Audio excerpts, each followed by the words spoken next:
You know that feeling, right? You put something in your online shopping cart, you come back a little later, and the price is totally changed.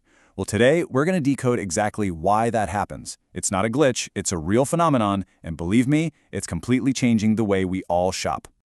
So let's get right into it and unravel this little digital mystery.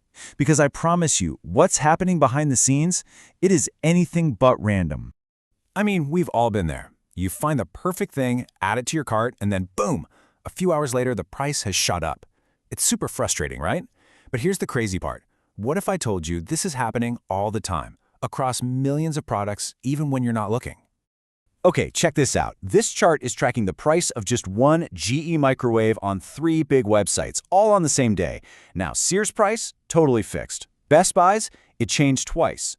But then, look at Amazon. The price for that exact same microwave changed, get this, 9 different times. It's a perfect snapshot of just how wild and volatile online prices can be. So this constant up and down with the prices, it's not a bug. It actually has a name, and it's really the key to understanding how modern e-commerce works. It's called dynamic pricing, and it's an incredibly powerful strategy that's, well, it's changing everything about how we buy things. Okay, so what is dynamic pricing, really? Well, to get a handle on it, we actually have to take a little trip back in time. We're going to go from the old-school art of haggling in a marketplace all the way to the super-fast algorithms running the show today. At its heart, dynamic pricing is actually pretty simple. It just means prices aren't set in stone. They're more like a liquid, constantly shifting in response to things like, supply and demand, what competitors are charging, even what time of day it is. For businesses, the whole point is to find that perfect sweet spot, the price that makes them the most money, while also making it super likely that you'll click buy.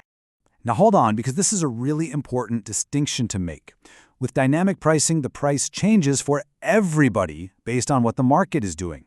That's different from what's called personalized pricing. That's when you see a special price cooked up just for you based on your personal data, like what you've been browsing.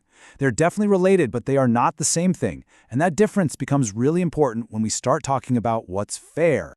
And believe it or not, this whole idea is not new at all. I mean, for most of human history, all pricing was dynamic. You just haggle with the person selling you something. The fixed price tag that we're so used to, that was actually the big new thing back in the 1870s. Then you fast forward to the 1980s, and airlines became the pioneers with something called yield management. They used early computers to figure out how to sell every single seat for the highest possible price. And today? Well, e-commerce has basically put that whole concept on steroids, with software making millions of these price changes every single day. And of course, there is nowhere this is more powerful or more obvious than on the biggest online marketplace on the planet, Amazon. If you really want to understand dynamic pricing, you absolutely have to understand the all-out war for something called the buy box. You know that little box on the right side of an Amazon page? The one that says buy now or add to cart? Yep, that is the buy box. And since more than 80% of all sales happen right through that one little button, getting your product featured there, well, it's everything. That is the battleground where this price war is fought and won. So how does Amazon's algorithm actually decide who gets that top spot? Well, the exact formula is a top secret, of course, but what we do know is that it's not just about being the cheapest. The algorithm is looking at a whole bunch of things: your seller rating, your feedback score from customers, how you handle returns, how fast you can ship, and even if you have enough of the product ready to go. It's really a total assessment of who's going to give the customer the best experience. And let me tell you, the stakes could not be higher. This isn't just about making one sale. As the experts at Wiser Solutions put it, winning the buy box makes you look more credible. It gets your product seen by more people. Basically, it creates this incredible snowball effect that just keeps driving more and more sales. But hey, dynamic pricing isn't just some tech thing for online giants like Amazon. Its influence is everywhere, from 30,000 feet in the air right down to the aisles of your neighborhood grocery store. Like I said, airlines were the real pioneers here. Take a look at these charts. They show how ticket prices for a couple of flights in Italy just go completely wild in the 2 months before takeoff. See those jagged lines for the budget airlines? Their prices are constantly getting tweaked to squeeze out every last drop of revenue. And then you see that massive spike right as the flight gets closer and seats start running out. But okay, how in the world do you bring that kind of digital flexibility into a real, physical store? I mean, can you imagine changing thousands of little paper price tags by hand every hour? It would be a nightmare. Well, the answer is a piece of tech you might have already spotted, the electronic shelf label, or ESL. So these little digital tags let a store change every single price on every shelf with just the click of a button. And the benefits are pretty obvious, right? You save a ton on labor costs, and you can make sure your in-store prices match your website prices in real time. But there's a big debate here. For one, they're really expensive to install. And it brings up a really awkward question for customers. What happens if the price on the shelf changes in the time it takes you to walk to the checkout? And all of this technology, all these algorithms, it really brings us to a huge fundamental conflict.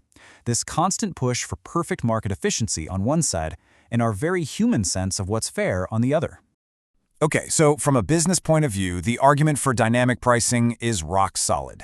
It helps them make more money, it's great for clearing out old stock, and it lets them react to their competitors in an instant. And you know, for us as shoppers, all that competition can mean we end up getting better deals. Remember that Amazon microwave? It's proof that sometimes this stuff actually drives prices down. But on the flip side of all that efficiency are some really tough, really important ethical questions. I mean, is it actually fair to charge someone more for an umbrella the second it starts raining? When you don't know why a price is changing, it's easy to feel manipulated. And then there are bigger worries. Could competing algorithms secretly learn to work together to keep prices high for all of us? And could these systems end up charging people in certain zip codes more, creating a whole new kind of digital discrimination? And that leaves us with this huge, unanswered question for the future of how we buy things. As these complex algorithms start setting the prices for almost everything in our lives, who's actually writing the rules for them? And maybe even more importantly, who gets to decide what's fair?